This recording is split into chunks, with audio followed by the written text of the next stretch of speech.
আসন্ন লোকসভা নির্বাচনে ডায়মন্ড হারবার কেন্দ্রে সর্বভারতীয় তৃণমূল কংগ্রেস মনোনীত প্রার্থী অভিষেক বন্দ্যোপাধ্যায়ের সমর্থনে এক বিরাট ঐতিহাসিক পদযাত্রার আয়োজন করা হয় 28 মে বাটা 1 নম্বর গেট থেকে।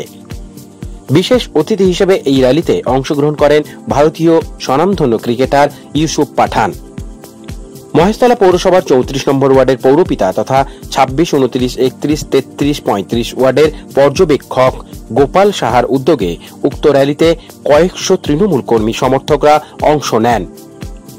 গোপাল সাহা জানান, লক্ষাধিক ভোটে তারা লিড দিয়ে অভিষেক বন্দ্যোপাধ্যায়কে জেতাবেন। মা মাটি মানুষের ভোটে রাজ্যে 42টি আসনের লড়াইতে তৃণমূল কংগ্রেস এগিয়ে থাকবে সবকটি আসনে। এখন শুধু শেষ অর্থাৎ 7ম দফার ভোট শেষ হবার অপেক্ষায়। 4 জুন সব পরিষ্কার হয়ে যাবে মানুষের রায় কোন দিকে। তাই সকলে যেন নিজের ভোট নিজে দেন, তৃণমূল কংগ্রেসের প্রতীকে ভোট দেন, সেই আবেদন করেন গোপাল সাহা। লোক ধরানোর আর রাস্তায় জায়গা ছিল না, যে মিছিল আজকে এরকম হবে আমরা কেউ ভাবতেই পারি। রাস্তায় মানুষের উচ্ছ্বাস, সাংসদের প্রতি তাদের ভালোবাসা এবং রাস্তার গানায় গানায় লোকের ভিড় আজকে প্রমাণ করে দিয়েছে অভিষেক ব্যানার্জি 4 লাখ নয়, তার ডবল বলে 8 লাখ ভোটে হয়তো জিতে যাবে। তার বিরোধীরা হয়তো প্রত্যেকটা বিধানসভায় তাদের জামানার মাঝে আসতে হবে। দাদা, ইউসুফ পাঠানকে নিয়ে আজকে প্রচারে বেরোলেন, মানুষের কাছে কি বার্তা পৌঁছে দিলেন? না, উনি আমাদের দলের প্রার্থী এবং ওনার নির্বাচন হয়ে গেছে। এছাড়াও উনি সাংসদকে জানিয়েছিলেন যে উনি সংসদের লোকসভায় তিনি প্রচার করতে চায় এবং তার ফলস্বরূপ উনি প্রচার করলেন। আজকে সব জায়গায় মহেশতলা 3 জায়গায় উনি প্রচার করবেন। তো প্রথম আমাদের ইচ্ছে কতটা লিড হবে এখানে? মহেশতলা 1 লাখে ছাড়িয়ে যাবে। 34 নম্বর ওয়ার্ড কি পুরোটাই কভার হলো আজকে?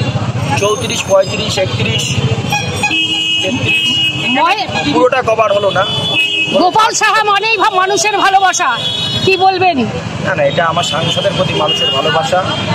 সাংসদ যেভাবে বাড়ি বাড়ি জল, যেভাবে বিপর্যয়ের সময় পাশে থাকা, প্রত্যেকটা জায়গায় তার আমাদের যে বলা যে প্রত্যেকটা জায়গায় যদি ত্রাণ শিবির করে তোলা যায় যাতে কোনো মানুষের খাওয়া দাওয়ার অসুবিধা না হয়, তার জন্যই মানুষের এত সমর্থন। জল প্রকল্পের উদ্বোধনে সাংসদ এসে মহেশতলার উপর অনেকটা আজকের মিছিল এবং 30 তারিখের মিছিল সব মিছিলকে হার মানিয়ে দেবে এটা আমি আশা রাখি।